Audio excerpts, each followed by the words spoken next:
So for quite a while, we have been getting comments randomly. I feel like for at least a year about this movie called Red Rooms. Yeah. And I was looking out for it. Like, where is this movie? When is it coming out? Like, why do I keep hearing about it if there's nothing? And I looked it up, and it was just like festivals. And they're like, have you seen it yet? No. No, the fuck we haven't. We would have reviewed it. So, finally, they release it the same weekend as Beetlejuice and The Front Room. So, they put it up against two bigger horror films, right? Beetlejuice, obviously, is more of a comedy horror, but that's like the big one. Yes.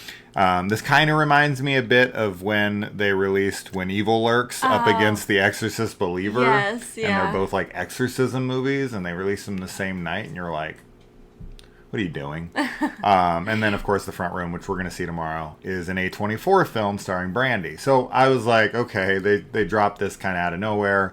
I've seen zero advertisement for it. Outside of, if it wasn't for you guys commenting every once in a while, I would have no idea this movie even existed. And when I finally saw it, that it was coming to our theater, because this was a limited release, I was like, perfect, finally, the Red Rooms exists. In America, it's called Red Rooms, but then the title of the film that gets translated is like Les, with an L-E-S, right? Like a Les, which is the. So isn't it The Red Rooms? That's how, anyway, it doesn't matter. The or not. But, so what is this about? Okay, I do want to say this. We went into this completely blind. I legit had no idea what this movie was about at all, which I beg you, if you've never done it, do it once. Do it once. Pick a movie that people are like raving about at least, so you don't go into just something completely blind. But I just beg of you, one time try it out, because it's the best way to watch films. When you don't know what's going to happen in any way, shape, or form, the possibilities are limitless. Yeah. It's the best. Yeah. So, I'll hold off on the plot synopsis really quick. I just want to say I think the film is excellent. Mm-hmm. It is a French-Canadian film, so this is what you need to know. It's French-Canadian. It is in French for 97% of the film. There's a little English spoken, but tiny bit. Very little. Tiny bit. So it's all subtitled. It's 2 hours long. It is deliberately very slow. Yeah. It is all dialogue. There is no like visual payoffs to things that you're thinking you might see, like the Red Rooms. So this, and it does not have a definitive conclusional answer to certain things. Ambiguous. So, oh boy, this is not going to be for everyone. But if you are into art house foreign cinema that is about a very unique, interesting character, to say the least, that you are going to be analyzing for weeks to come, then this is definitely for you. But I loved it. I thought it was brilliantly done. I think it's super well directed. I think it's very tense when it wants to be. I almost feel like the film is very, very slow, but once like you get into it, the last thing I'll say before I pass it over to you here. This is the first film in a while that I've watched where I was left guessing. And I'm not saying this is some complex film that's going to have some big twist to it. I'm not saying that at all. I was left guessing what was happening, or what was going to happen, should I say, till the credits and even beyond. Yeah. Where I was just sitting there like, I did not know. And I loved that, like, is this ever going to reveal itself? So... yeah, I think that there's so much room for interpretation in the film, which makes it very fun to talk about and to like theorize.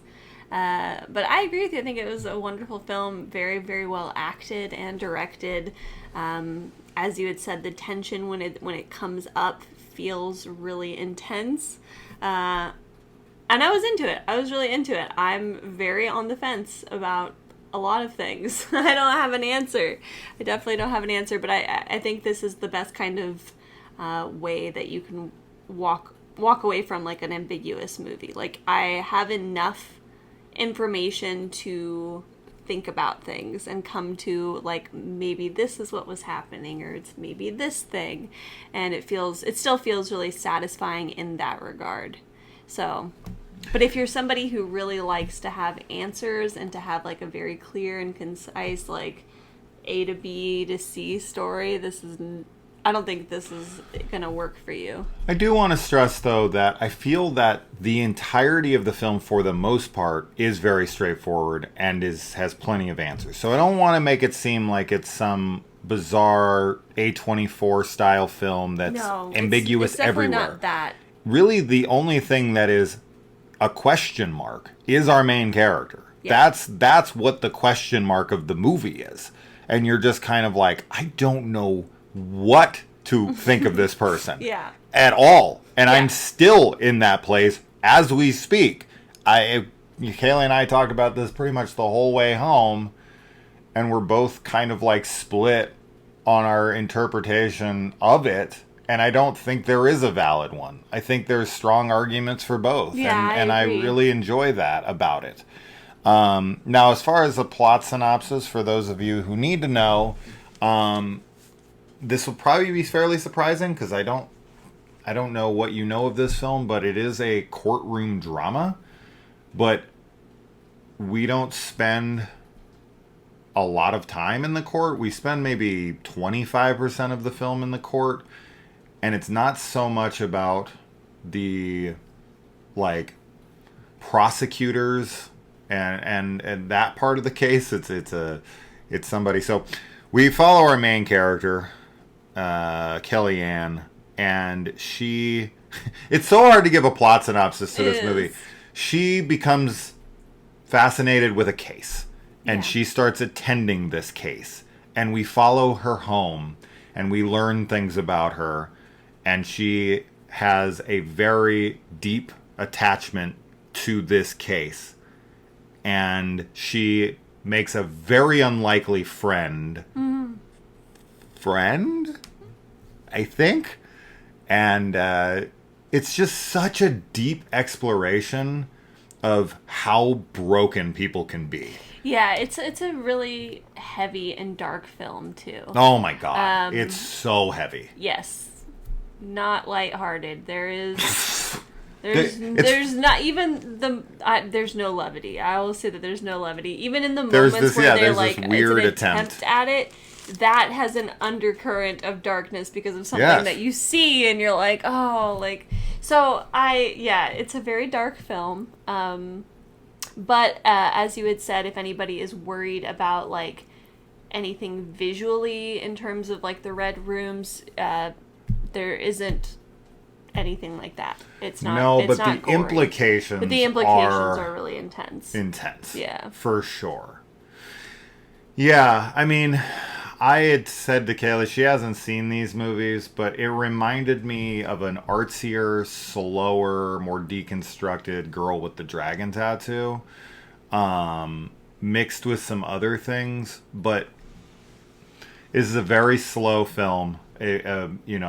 It's got a lot of dialogue-less moments.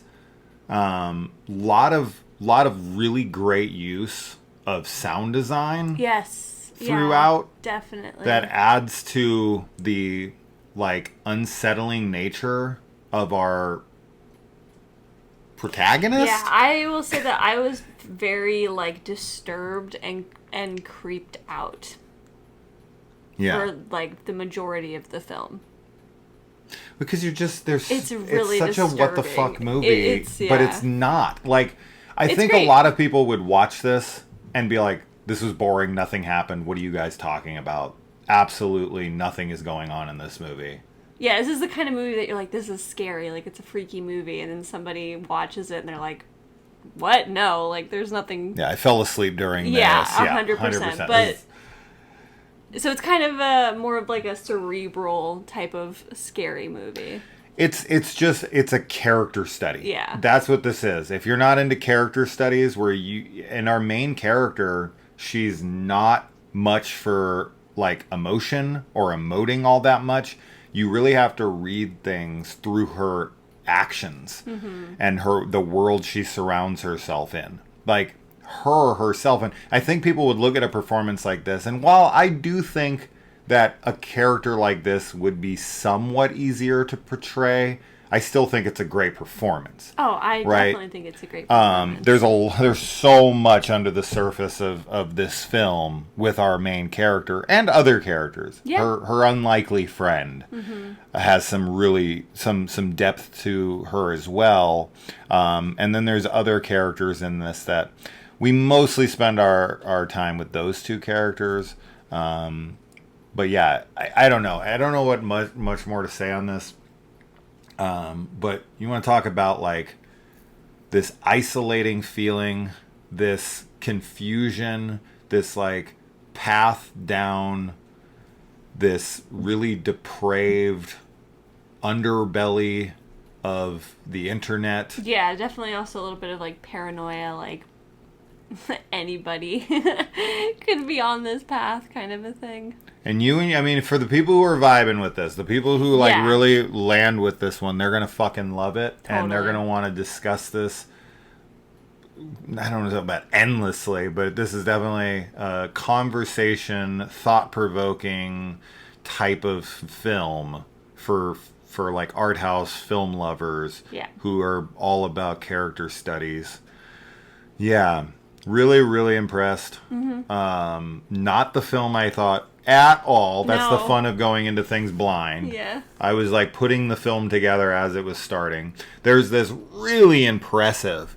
You want to talk about acting, and they don't even really get any credit because they're not a focus of the film. And I thought they were going to be a focus of the film. Oh, yes. But we get this like 15-minute, probably, long one take of like the prosecutor and the defense attorney doing their opening statements. Yeah. And I was like, damn, that's the artistry on display of the director having the confidence in his actors and his extras and his set and really trying to really immerse you in the process of law. Yeah, it's very immersive, and it's a wonderful, like, it's pretty much the opening, really. Yes. So it's a great opening. For a minute, I thought the movie was going to be a one-take film. That would have been crazy. Yeah, but it is not. No. But our main character is definitely the most unique and interesting character probably of the year for me. Willa Fitzgerald's character in Strange Darling is close. But this is definitely like... I wouldn't say this is my favorite performance of the year from her, even though it's up there. But it's definitely the character that I'm most intrigued by, where I'm really fascinated with what makes this person tick. Yeah. And just the following her around and just being kind of like really surprised by every single moment. Yes. And then there's something she does in the movie that you're like, there's no reaction to a lot of things. You're just kind of processing it. And then she does something in the court where you're like, oh, fuck. Yeah. Like, what? Yeah, okay. And that puts such a different spin on everything. You're like, now I have no idea what to think. No, yeah. Yeah. It's quite an experience. It's a great movie, and it's definitely one that would warrant a like spoiler discussion at some point. You know, actually, if I was to compare this to any film this year, and it was another film I loved, and it had a very similar tone to it, so if you liked this movie, I would recommend this movie. Perfect example, actually. Now I'm glad I thought about this. Is The Devil's Bath. That's all a character study. Very slow. Very like, yeah, that's a perfect comparison to me for this year. Yeah. For the movies that we watched this year, if you liked The Devil's Bath and you were into something slow burn, artsy, a character study of a woman that you don't really understand fully, perfect. Yeah, that's a good comparison. Yeah. Mm-hmm. So, and that's, I don't know where this would fall, but right now it would pretty easily be in the top 10. Yeah, it's great. For me. It's really great. Excellent so film. Hard. There's so many good ones this year. So many great films this year, but this is like a legit film. Yeah.